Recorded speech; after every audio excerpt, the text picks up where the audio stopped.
I'd like to talk to you today about what an impact nutritional excellence can make for you and people around the world.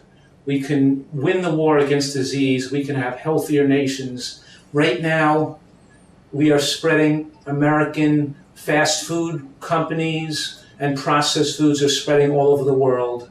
And people are becoming more overweight, more obese, having more heart attacks, more diabetes, more strokes, and even more cancer.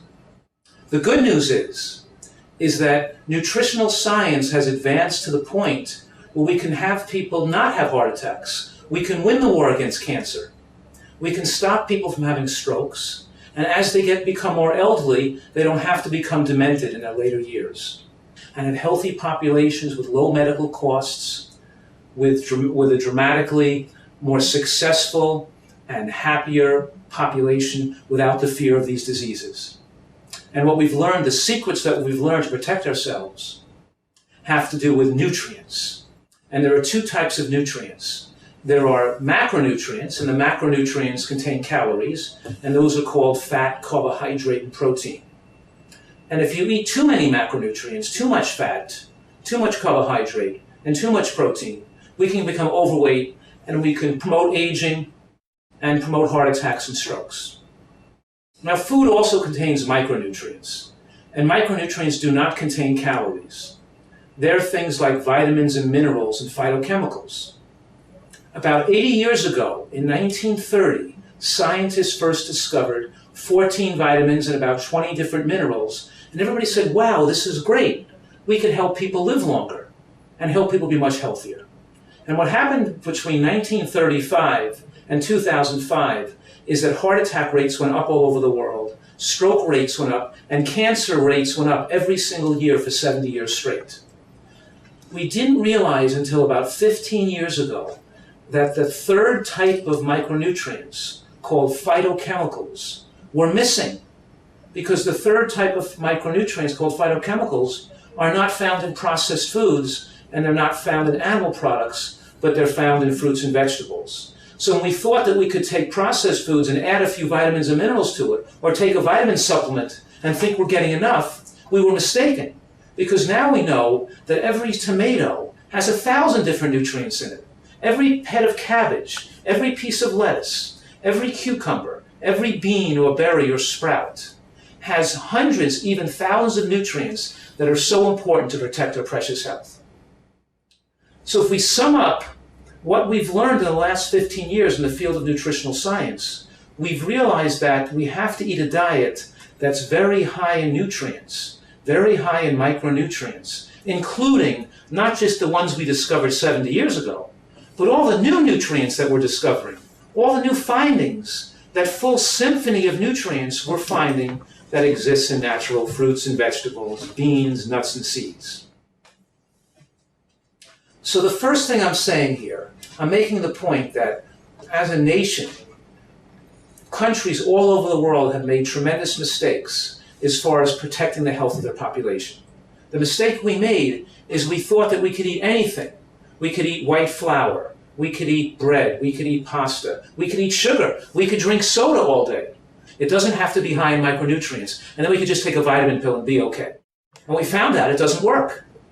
We actually have to eat real food with a climate to grow healthy foods, and farmers that grow fresh fruits and vegetables, and a homeland that has availability of peppers and tomatoes and cabbage and lettuce and sesame seeds. You have the availability to eat superfoods, and these superfoods could protect us against chronic, degenerative, and dangerous diseases, preventing medical tragedies. So you have to really eat these foods. So let's talk about this for a minute. Because we're saying here is that we have to eat a diet high in nutrients and lower in calories. So the first thing I'm saying to you is that animal products like chicken and meat and fish and eggs should not be the major portion of a diet. A healthy diet has to be plant-based. Most of what we eat has to get these phytochemicals from natural plant foods. So pasta, white bread, and white rice does not have in it the phytochemicals and antioxidants. In those foods, there's no significant amount of vitamin E and vitamin K and folate and bioflavonoids and lignans and plant sterols and all these phytochemicals and other carotenoids that protect against disease. In other words, what I'm saying is that processed foods, drinking soda, having sugar, having white rice and pasta and white bread are not high nutrient foods. Those are not going to be the foods to protect your precious health because they're not rich in micronutrients. And likewise, animal products like chicken and meat also do not have the same nutrients. They're also missing the vitamin E, vitamin K, the folate, the bioflavonoids, the lignans, the phytochemicals, the carotenoids, the same nutrients that the processed foods are missing. Worldwide, we're seeing populations get most of their calories from processed foods and animal products, and they're not eating fruits and vegetables. Then what are they missing? Of course, they're missing those antioxidants and the phytochemicals that are present in plant foods. And instead of going to doctors and getting pills to take to lower your blood pressure, and instead of taking medications to take away chest pains, and then having surgeries on people's hearts or procedures to make the blood to flow better, those do not make people live longer. The most powerful intervention, the most powerful medicine is what you can do in your own home, in your own kitchens, in your own gardens, and what you can do with your own life to protect your precious health. It's not what doctors can do for you with medications and surgeries. What I'm saying today is that we all are in this together.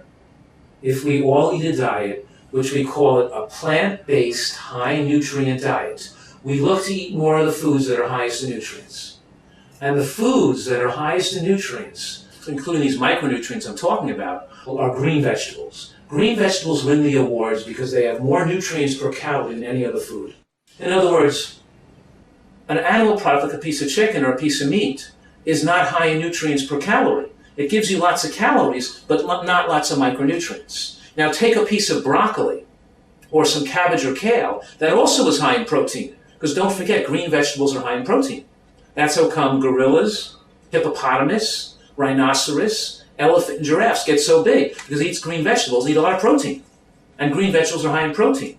But here you have the protein packaged with lots of micronutrients, with the phytochemicals, with the antioxidants, with the things that make the body age slower, and we keep our youthfulness, our vigor, and our good health into later years. And if we look at the healthiest people around the whole world, and the pockets of civilization where people live the longest, it's always the people that eat the most vegetables live the longest. Let's touch on certain types of foods we want to include in our diet for optimal health. Number one is beans. Beans like kidney beans, navy beans, lentils, split peas. Beans have something in them called resistant starch.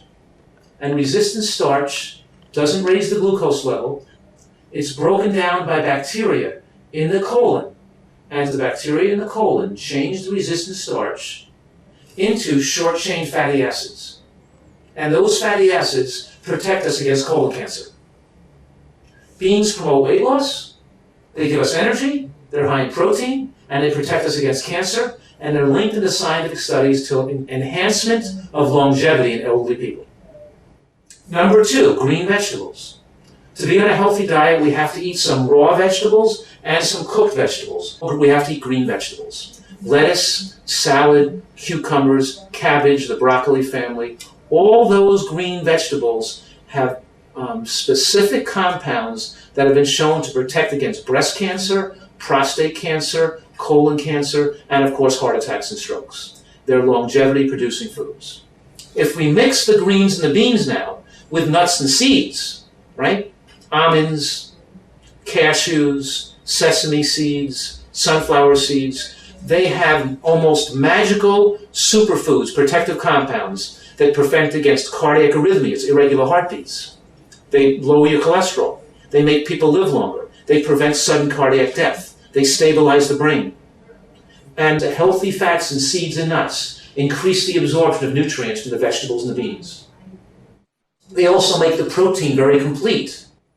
So it's not about just eating less fat. It's eating about more of the whole food healthy fats from nuts to seeds. Now, nuts and seeds contain a special compound called plant sterols. And these sterols have been shown to lower cholesterol levels and protect against heart attacks. But they also have a dramatic effect to protect against cancer as well. So what I do is we take some sesame seeds, and maybe we'll mix it with an orange, and make a dressing or a dip to put on a salad, right? Or we'll throw some seeds and nuts with some tomato sauce, and we'll make a dressing, we'll make some kind of dressing or a sauce. In other words, using nuts and seeds as part of your dressings and dips is a very important part of excellent nutrition. Last, fresh fruit like oranges and berries and kiwis also contains various compounds, phenols and anthocyanins, special compounds that protect against various cancers and are important for good health. And lastly, of course, whole grains like sorghum, wild rice, brown rice, whole grain rices, whole oats, whole barley. Think whole grains, not processed white flour, not white rice and white flour, but using more whole grains. So we know now that the more vegetables and fruits and beans and nuts and seeds eaten, the longer people live and the lower the risk of heart attacks and strokes and cancers.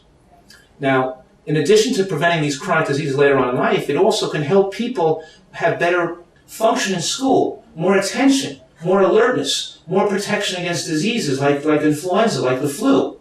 When we have the right kind of nutrients in our body, we're not going to get sick as often. So we have to appeal to our governors and our government, our educators and our teachers and our farmers. We have to all work together as a team to bring healthy food into the schools, to bring healthy plant foods into our homes. We're not talking about adding a little bit of fruits and vegetables to your present diet. We're talking about making fruits and vegetables the major portion of your diet. And then we'll have a healthy nation, and then we'll have a healthy population to live a long life free of medical tragedies. To conclude, we have a unique opportunity in human history.